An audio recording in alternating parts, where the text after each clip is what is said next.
Assalamu alaikum wa rahmatullahi wa barakatuh. Welcome to another edition of Parenting Today. I'm Hawa Solomon. Stay with me for the next hour or so as we chat about concentration. Concentration with your kids.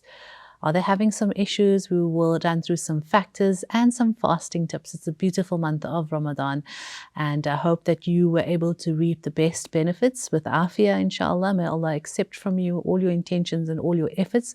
And as moms, we get very, very tired and very busy this time of the year because now we're thinking about Eid and how we're going to, alhamdulillah, reap the last little bits of this beautiful month, the rewards of it. But inshallah, may Allah accept and may Allah grant you the best in your time and in your family, and accept once again, inshallah. So today, as I mentioned, we speak about concentration and fasting tips with Wahida Isop. She's back in studio with us, our resident occupational therapist and also executive member of the Islamic Medical Association and founder of the ECI store, which we'll be chatting about.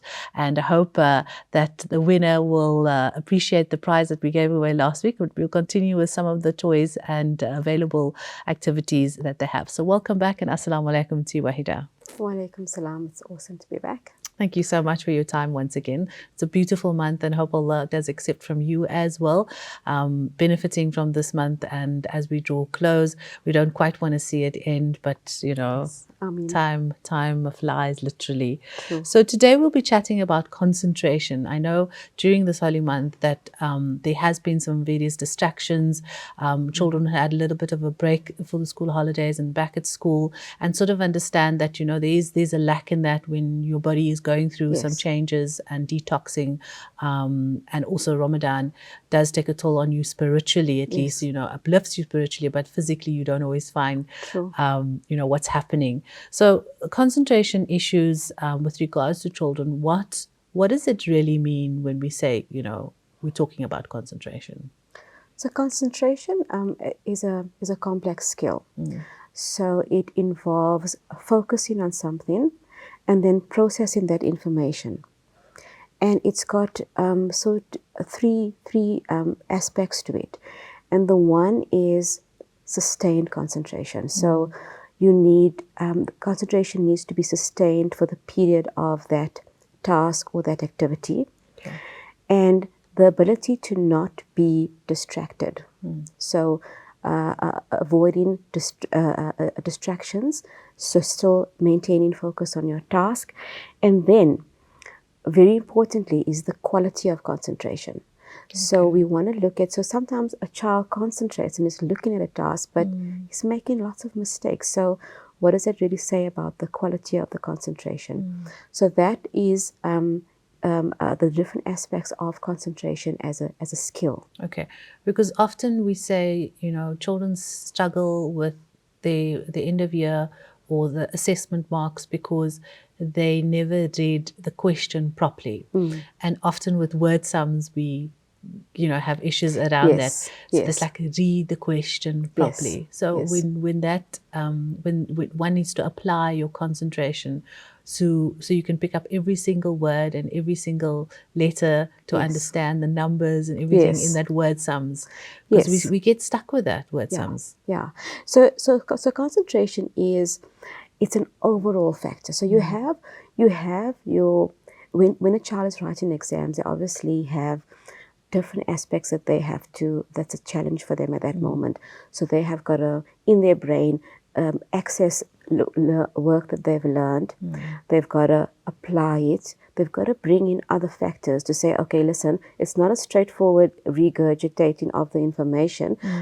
They're asking me to trick me. So they've got to bring a lot of other things.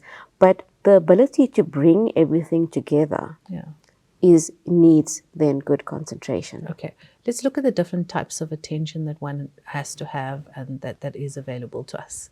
Okay, so The first type of attention is your selective attention.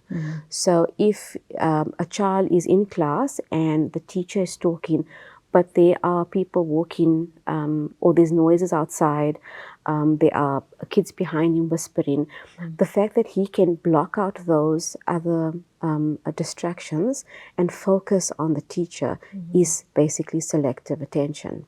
Okay. And then you obviously get divided attention. So that is, if I am doing something, or I'm making something in the kitchen, but you come in and you give me a few instructions to do. So I'm busy carrying on with that, and I'm listening to you. I am able to then give my attention to both. Okay. And that's quite important. Okay. The third type is sustained attention. Okay. So that is essentially what we call your attention span. And if you focus on something and you're able to extend it to the period of that particular task. And that also varies with children as they grow older. So a young baby has a fleeting attention. So for a minute or two, he's distracted, or he's looking at something, and then something else comes along. And it actually makes a very good way of disciplining them, because when we with toddlers, when they focus on something, it's so easy to show them something else because they're so easily distracted. And if they're doing something naughty, to actually get them away from that, to show them something else. So there's a benefit there. Yeah. Yes. And then so then you have the more complex type of attention, which is your executive attention. Okay. And if you think about that, it's basically the type of concentration or attention that is not just sustained for that period of what you're doing. It's like when you have a project or when you have a goal. I'm working towards this goal. So this is the X, Y, and Z that I need to attend to get there. So that kind of executive attention is obviously that's a skill, and it usually as kids get older they develop that kind of skill. Okay, so I'm going to just break it down quickly, the types of attention. And when you mention selective attention, I think about husband and wife. Yes. And then he's like, you just have selective hearing. There's selective attention and there's selective listening. Okay. Yes. It somehow plays hand in hand. And then when you talk about divided attention, the first thing that comes up for me is when they say, oh, can I have your undivided attention? And then you think like you don't want anybody else or any distractions. I want your undivided attention, like we want our viewers right now to be listening to us, the undivided attention. Yes. So alhamdulillah, you don't really often break down that different types of attention, but once you role play it and you can put it out and you need categorize it, then you sort of know, listen, each one has its own role to play. So let's look at some of the signs and symptoms of inattention.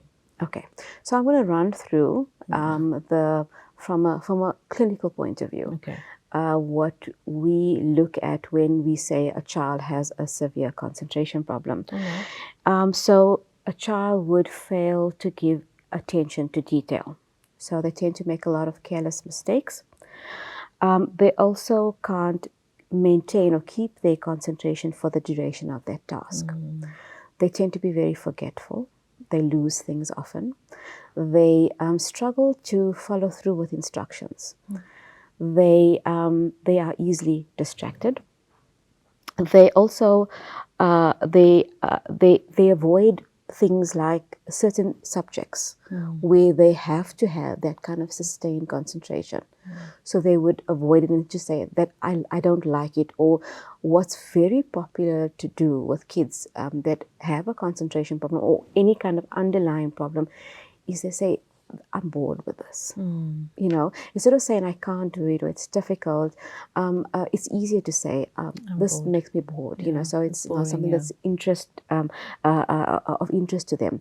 And then also just generally not following instructions. Okay. So there's quite a few symptoms that these are now obviously both in a school environment and at home. Okay, because often children would say, I'm bored. Or use like wash the dishes or make up your bed, but there isn't that issue on which I think most of our kids are saying these things. Does that then mean now that they have a concentration issue? So if they are saying they are bored when it comes to certain subjects, or it's just homework in general, or schoolwork in general. Okay. So then you need to have a closer look at the pattern of when they are saying, okay, I'm bored. And do they have the same response when there is something interesting? And so basically to have like a more like a holistic look at what are they saying. All right. We'll look at that holistic look after the short break. We have Wahida Esop in studio with us, and we chat more on your child's concentration factors, the issues around that, identifying the concentration issues, why they're having it, and the different attention span that they have, and some fasting tips as well for our viewers. So stay tuned as we continue this conversation just after this.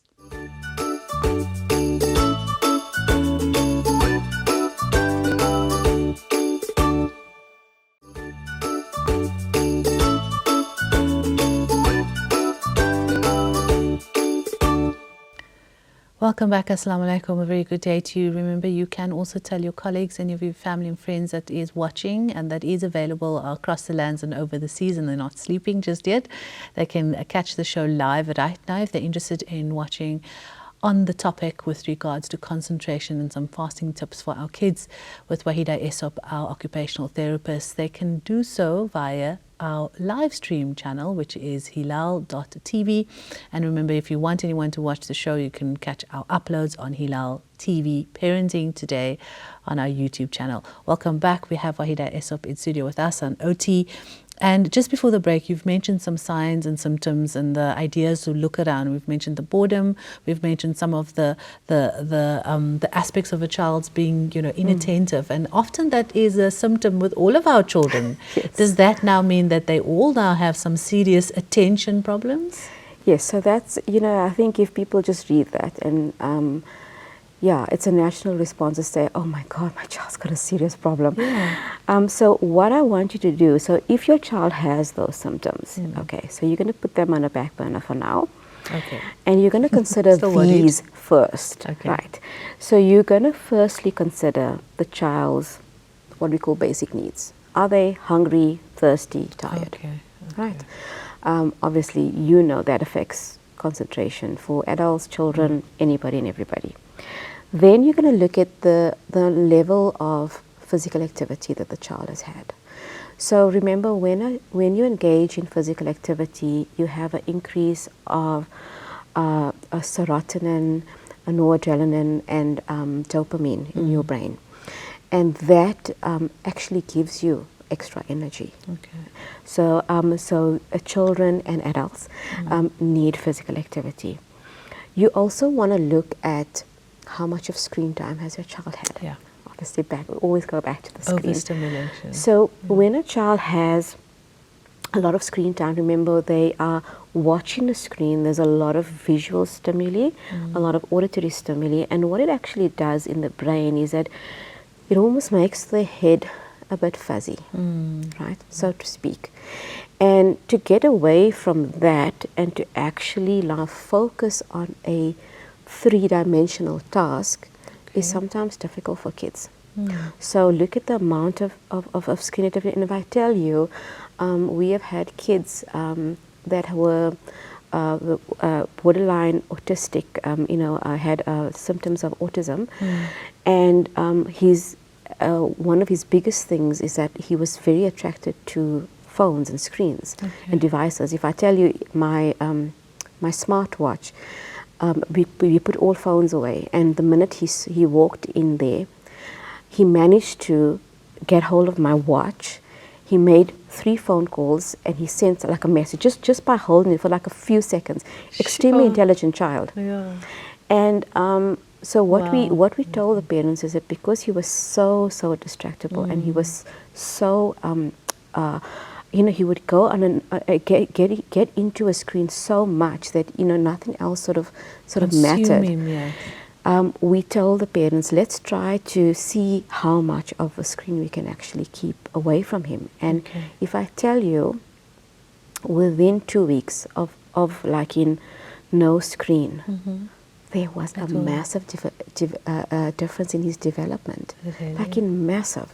So yeah. But he had an underlying condition. So he had an underlying condition, but what was happening was that because he's got the screen, he gets overstimulated with visual stimuli, and that screen was doing that for him to the point where he wasn't functional, and just taking away the screen made a massive difference. So yes, so that's one thing that you can look at.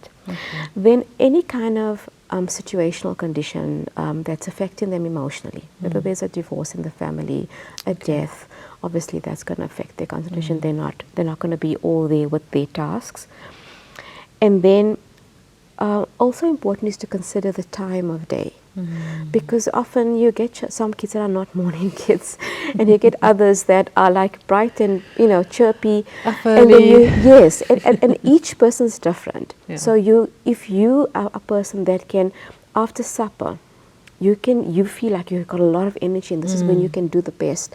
That's but that's something that you need to learn, and you need to empower your kids to develop insight into that, to say, listen, when do you feel better? Okay, so use that time. So then when as a child is growing, their demands are different. They know, listen, okay, I work better in the mornings, I need to get up early, and this is what I need to do. Yeah, and just something on the eating that you've mentioned earlier, and often we don't realize that there's this new word called hangry. Yes. That it's hungry and angry together. Yes. And it's actually a medical, as you said, you go to it's a medical term, because there's something that changes in your body that pushes up that hormones to make you now angry because you're hungry. Yes. And then also you feel a little bit sluggish. Yes. And you've mentioned again, of course, connected to the concentration. Right. So if you're not going to eat, your sugar levels are down, so your energy is going to be down. So how can your brain work? Yes, so yes. it all works And I'm going to together. give you some nice eating tips for the concentration specifically, which we're going to discuss later. Oh, yes, brilliant. so Looking forward to definitely that. that's an Okay, important so factor. any more we need to know on this? So you've now looked at these factors that I've mentioned. So you've looked at the basic needs, like physical activity, situational things, screen things. But now, the symptoms that you noticed, we said all our kids have them. And we've now excluded the other factors that I mentioned. So the most important thing now... the time of day. Yeah. So the most important thing now is to see whether those factors, the losing things and the incomplete tasks and the distractibility, is affecting the following. Is it affecting his school performance? Okay. So is this child not coping at school? Is he not getting good grades? Is he barely passing? Right. And I'm not talking about getting B's, because as people expect A's from all their children. So they're getting C's and B's, and they seem to know their concepts. So that they're fairly okay. Is it affecting their growth or development? So are their milestones now not on par with where it should be? Right? Is it affecting their social and family relationships? Are they so distracted they cannot concentrate, they cannot give focus on what you are saying, and that's affecting your relationship with them? Okay. Right? And the last one is it affecting their playtime? So yes, if it is affecting any of those things seriously to the point where, listen, we now have to look at this as a big problem, then you can say your child has a concentration problem. Okay. So another thing I want to touch in is sort of the emotional being, because as you said, you want to look at the child holistically. And earlier in Ramadan, we spoke to kinesiologist Sumaya, and she mentioned the 5 love languages and how you will connect with your child. And I'm not sure if this ties directly into attention, but it comes up for me to get your child's attention or to get him to connect with you. Because often we don't know how to connect with our child because emotionally we're not on the same page with them. So does that play a role? Being emotionally and looking at your child holistically, being emotionally connected to them, of what, even whether it's a love language or not, also play a role in their attention? So remember, if you are feeling okay, if you are feeling good, you are feeling loved, you are feeling positive about yourself, you are automatically not you don't have underlying stressors. If you don't have underlying stressors, you're going to be able to concentrate better. And then obviously, as a parent, we need to give our children attention and concentrate on them, and give them that kind of, because that is for them fueling their emotional stability. So you want that, because it's almost like preparing so that they don't develop concentration problems by keeping them happy, by making them confident. Yeah. And sort of the environment Yes. comfortable and all of that. Okay, so I want to move on how one can actually improve this development and the attention that they sort of lacking, or that we as parents can actually help, because often you hear firstly from the teacher. Yes. That your child is this and your child is that. So does it start at home? Yes. So I think if your child has now a serious problem, if you feel that it has been impacting what we say their roles in life. So I have roles as a son or a daughter. They have roles as somebody, a learner in school. And if it's impacting on those roles, as we said, then I would suggest getting professional help first. Okay. So see an occupational therapist, an educational psychologist, and they would be able to say, okay, listen, it looks like it's this kind of issue, and they would either treat the child themselves or refer a child to the necessary specialist. Okay. So that's now if it's a very serious problem. If a child is displaying symptoms and you just want to improve concentration, then there are activities that you can do. Okay. I'm going to give you mostly ones that can be done at a home, but they're not to say that you can't do them at school. Okay, cool. We're going to run through them just after the short break. We're chatting to Wahida Esop, our in-house occupational therapist, doing a series of shows with her, as well as introducing some of the ECI store toys that is available. And remember, we'll give you more of those details a little bit later on. But stay with us. Concentration and some Ramadan tips, fasting tips for your kids just after this. Don't go anywhere.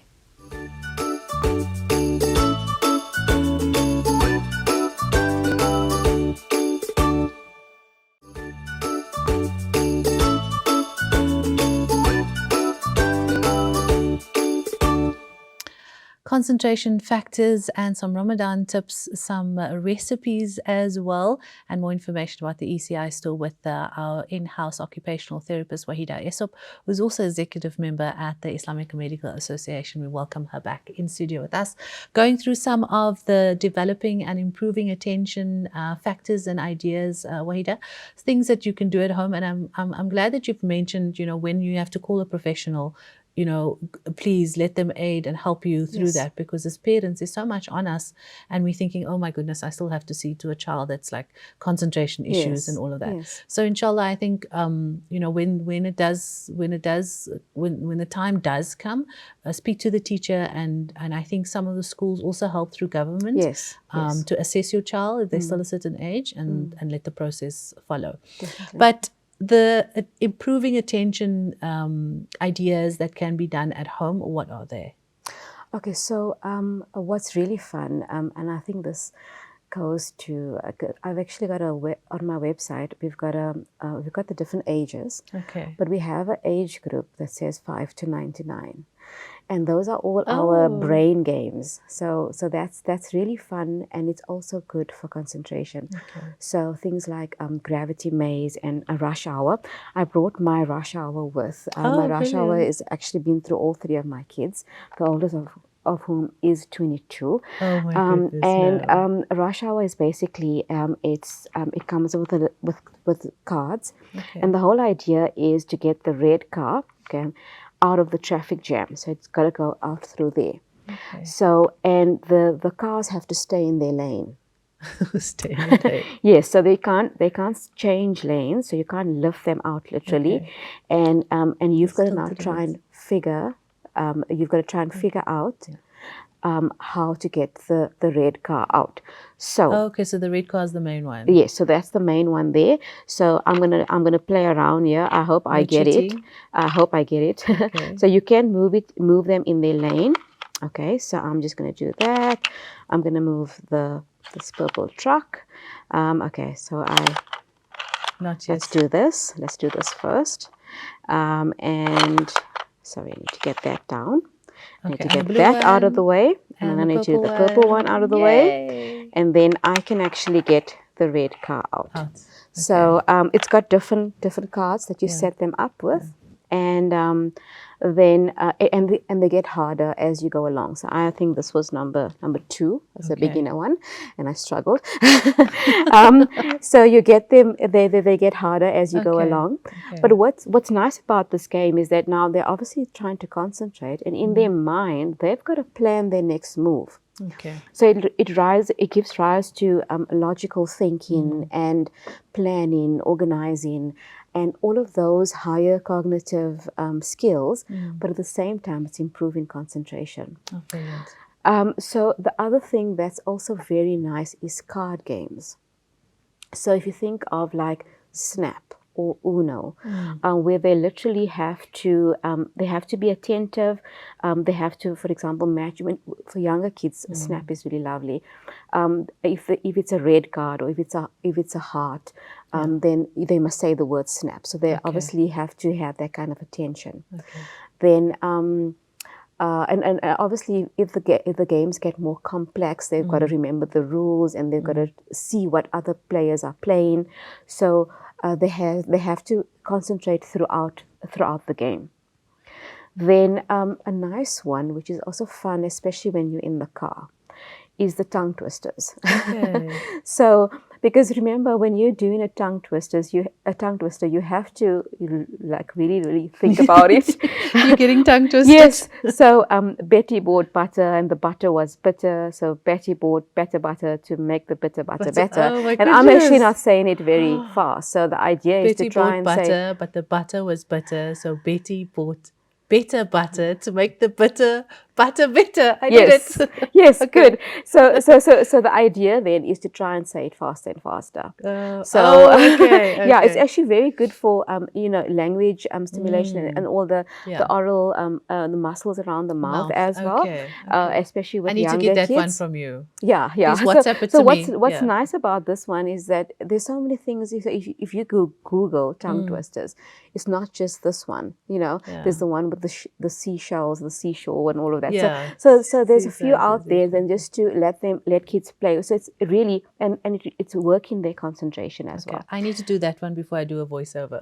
Yes.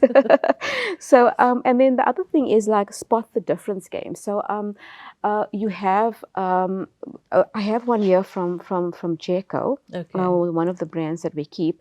So it's basically these kind of spot the difference where they have little cards and they get a pencil. And they've got to find the differences between the pictures, but I mean you're not limited to using a formal game. I mean there are if you Google them, you will also find different types of spot the difference games, and you can actually use that and you can do it on the screen. Yes. What can we spot here? Yeah. Okay. There's quite a few. You can start with a clock. I was going to ask now the clock. Yeah. And then and the hat. Granny's got a pin on her hat. Yes. Good. Let me see. The knife and fork is there. The cat's got a lollipop. The cat's got something there. Different to that. Yeah. Okay. Yeah. So those are quite good. There's quite a few there. And what's nice is that each one, it's important that each one has a number. So then you know, there's exactly 10 differences here because they find one or two, but then the search for the others is what helps with the concentration. Yeah. Okay. Also, games that have like what's missing. Okay. So you have like or even if you relate a story. What's missing? And then you say, what do you think is missing from that story? What doesn't make sense? Or if you just show them a picture, like for little ones, to say like, what's missing in this picture? What's missing? Let's have a closer look. I see. Yeah. So that's it's also a lot of it is also perceptual games that they can do in school. I was looking at it so long. Yeah. But I didn't think of. So, is that the aeroplane? Yeah. So there's two pictures there. There's a Sorry. missing. Yeah. So the one's got a aeroplane. it's got. And what's nice about the second one on the right the is parcel, that it's got the words at the bottom. Okay. So it actually you're learning the words and the spelling as well. So it's the wing is missing. The wing, okay. Right? And then obviously with the cat, he doesn't have an ear. Yes. Yeah. So things like that, because then kids then attend and they have to look and have to figure it out. So that's stimulating their concentration skills. And then also and like is car this a games. game with that specifically? Is it something that they have to play with someone? That's the thing. So it depends on whether they're with you in the car or they're on their own. Most of these games, a lot of them are stuff that they would have to play with somebody, because then it just makes it more fun. But the nice part about the brain games, like the Rush Hour, most of them you can play on their own. Okay. Yeah, so it's your own challenge and you're going to go to the next card. Okay. Also like things like giving children activities to do with counting backwards or filing. So you tell them, listen, help me with my filing, and then they've got to put something in alphabetical order. You know, that kind of short activities help with concentration. Okay. And then we have a lot of memory games out there. So that can be in the form of actual visual perception memory games. Okay. So let's do this one.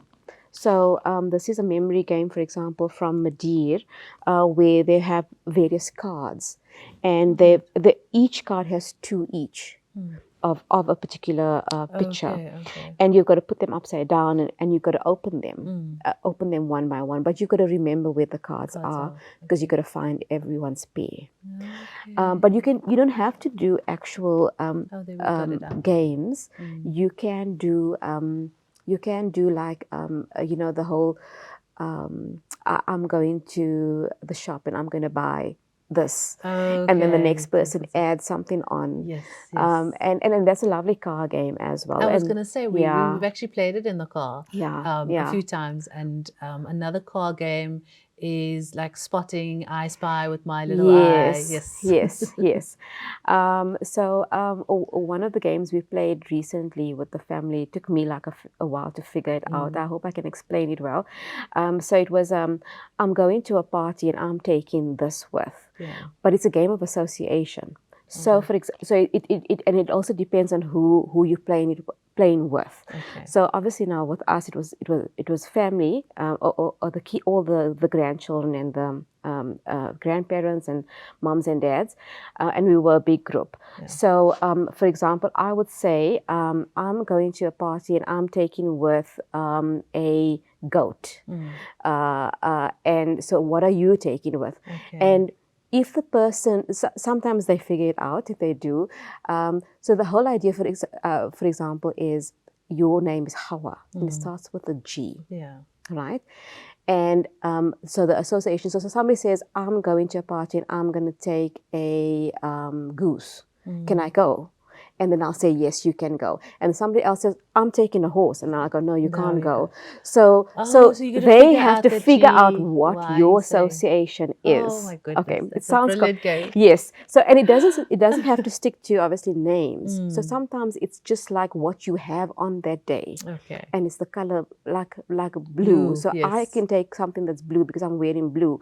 I can take something that's pink. We're both wearing blue. Yeah. So basically that kind of memory games, but it gets them, it gets their attention, and it stimulates their concentration. Often you think, like, what do you do with the kids? How do you spend family time? Watch this show over and over. Thank you so much to Wahida Esop. We'll continue our conversation on memory games and increasing your child's attention span, as well as some Ramadan tips, and we're going to get to the feasting bit after this short break, so stay with us. Concentration for your kids and Ramadan tips. Back in a moment.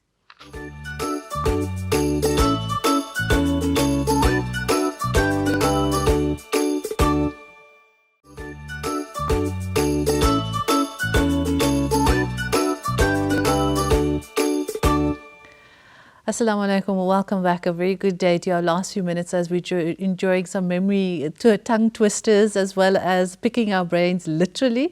Wahida is giving us the hardest examples and some easy ones, and maybe you can try them at home, and a great way to spend time with your family. You get barakah and reward in that. It's Ramadan, you are fasting. Yes, we want to spend it with our Quran, but also to get the kids busy. And when you hear the word bored, this is a show you have to watch to get some ideas. So concentration issues and managing all of that and identifying, and like I said earlier, and when there is time to get a professional, get them in to assess your child. So let's talk about the Ramadan stuff for our children, some Ramadan tips and managing their concentration skills. So the biggest factor with fasting and children and adults is obviously your food intake. And so that's why your breakfast, your sehri, is the most important, meal generally, but particularly when you are fasting. The reason being is that when you look at our food groups, so when you look at carbs, for example, carbs are essentially sugar, so they break down very easily. And when you have something that's full of carbs, full of sugar, you have that immediate burst of energy, right? Which you do need. However, if you think about just having a sugary cereal, a child's going to have an energy, but for that little burst. When it comes to proteins and fats, they are made up of more complex molecules, so they break down slower, and with that slower breakdown you have a slow release of energy, and that is what we need to help with concentration. So that's why we recommend that adults and children eat include a protein and a fat in their morning breakfast. So I got a list of nice ideas from my dietitian friend Faiza Lahe. So we also will, I think we have loaded that onto the website. She's got an ebook with recipe ideas. But I'm just going to briefly mention some of the breakfast ideas that you can give kids. And the one is scrambled eggs. So scrambled eggs, butter, toast, and maybe full cream milk. Because remember, the full cream milk has the fat that you need. Butter also has the fat. If you find that they find that too much for them, you can exclude the bread if your kids can eat the scrambled egg on its own. Also, maybe peanut butter or cottage cheese on bread, then also with a milk drink. What also works well is a smoothie, and you can put in some whey protein if you feel you need a little bit of extra protein, some fruit. Yogurt, full cream yogurt what in kind there. Of fruits though? Well, it just depends. You can use bananas, you can use berries, strawberries, blueberries. That also works well. What also works is, which is also it's a yummy idea, is the cinnamon French toast. So you've got a slice of bread and you dip in it in the French toast egg with the egg. Yes, and a bit of cinnamon. But then you because now you've got the egg in there, so you've got protein egg milk. And if you can make it in butter, or olive oil, that's better than frying it in oil. And then you can actually top that with a bit of yogurt and berries and drizzle some honey. It's a nice idea, because you're getting yes, it is. And then also to have just a sandwich, which like a toasted sandwich or that kind of thing, with a bit of maybe like a piece of pastrami or some leftover chicken. Leftovers work well. If kids can eat that, because usually, especially if you're having a nice balanced meal for supper, you have a little bit of rice and chicken. It's really filling for a child. So they're going to get fat and they're going to get protein, and that's going to break down slower. So once they get to school, they'll have the slow release of energy, and that's going to help with their concentration. So you've mentioned bread a few times and toast. What are the good breads to have, especially in suhoor? You know what?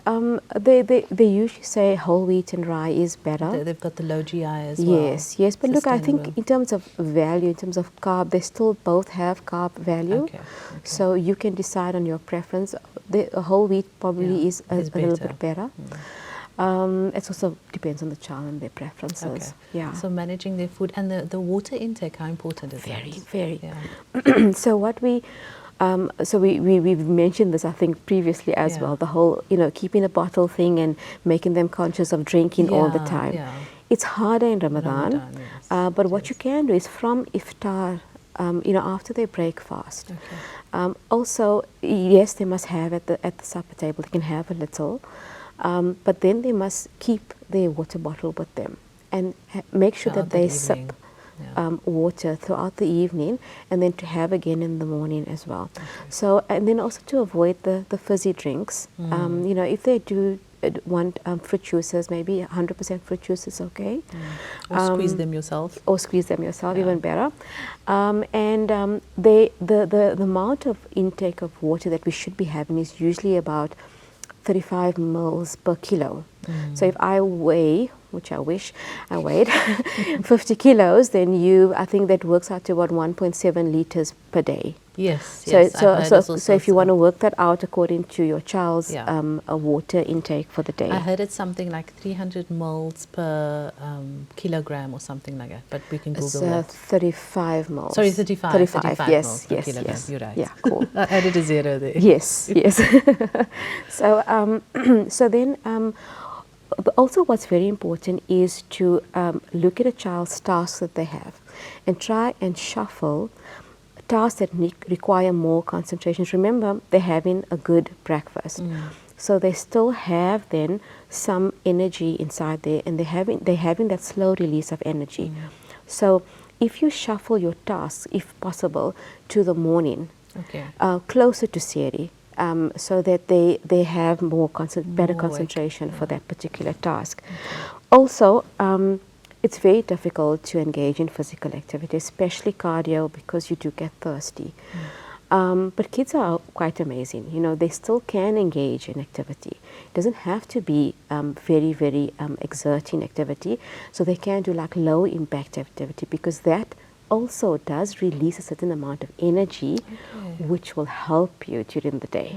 So if they can do that, that'll be awesome. Also, during iftar, to not have a very oily meal. Very, very hard. Because what that basically does is that it just makes you sluggish.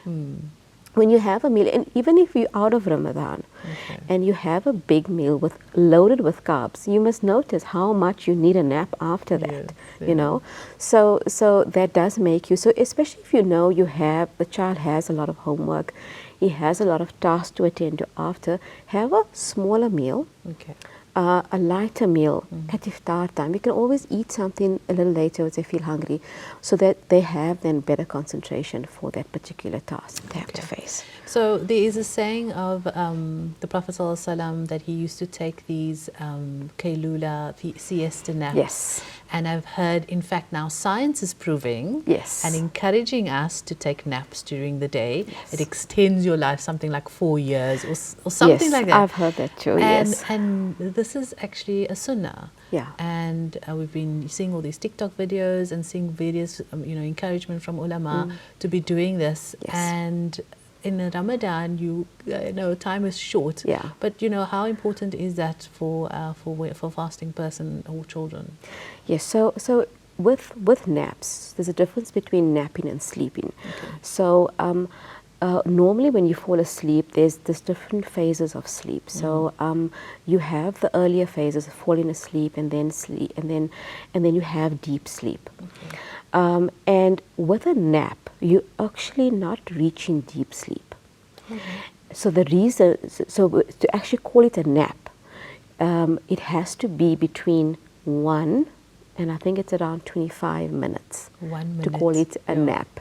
You literally can have a 1 minute nap. I know people do that. They just like dozed Yes. off. So basically, you reach that first phase of sleep. You don't go into deep sleep. And when you come out of it, you actually feel refreshed and you can focus better. That helps with concentration. If you extend it into the full, into a longer nap, what happens is that you go into deep sleep. Yes. And when you go into deep sleep, then you know it's your body. Everything happens in that feel deep zonked sleep. out, yeah. And then you are very groggy, and to wake up then and focus and give attention to is very hard. Yeah. So that's why it's preferred that you do have a nap, but then a short. But a short nap. Yes. Okay. We need to wrap up, Wahida. This has been Yes. an absolute pleasure during this holy month of Ramadan. You sharing some valuable information and also introducing us some to the early childhood intervention toys that you have Yes. available online. So thank you so much for all of this. We're reaching the end of Ramadan. Do you have a message for our moms, our children, and I mean to take this further, inshallah? Yes, so I think, we always need to look at things in totality. And I think with concentration, as with everything else, there's so many factors. Yeah. So think of all of that. Think of all of the different factors that we spoke about today. And inshallah, that will help. Thank you so much. Once again, I hope to see you soon. We can do another follow-up show, inshallah. An occupational therapist is always needed in a parent's life. All the best and the best for Ramadan and Eid Mubarak to you as well. And assalamu alaikum wa rahmatullah. Wa alaikum salam. Our in-house occupational therapist and also an executive member of the Islamic Medical Association in studio with us at Wahida Esop, chatting to us about concentration and some Ramadan tips. I hope you got that one. And Faiza Laha's online book is also available. We'll put those details on our website and social media pages as well. So please interact with us via that. Be well for this last few days of the month of Ramadan. I hope you reap the benefits. And from myself, Hawa Solomon, for now, wassalamu alaikum and goodbye.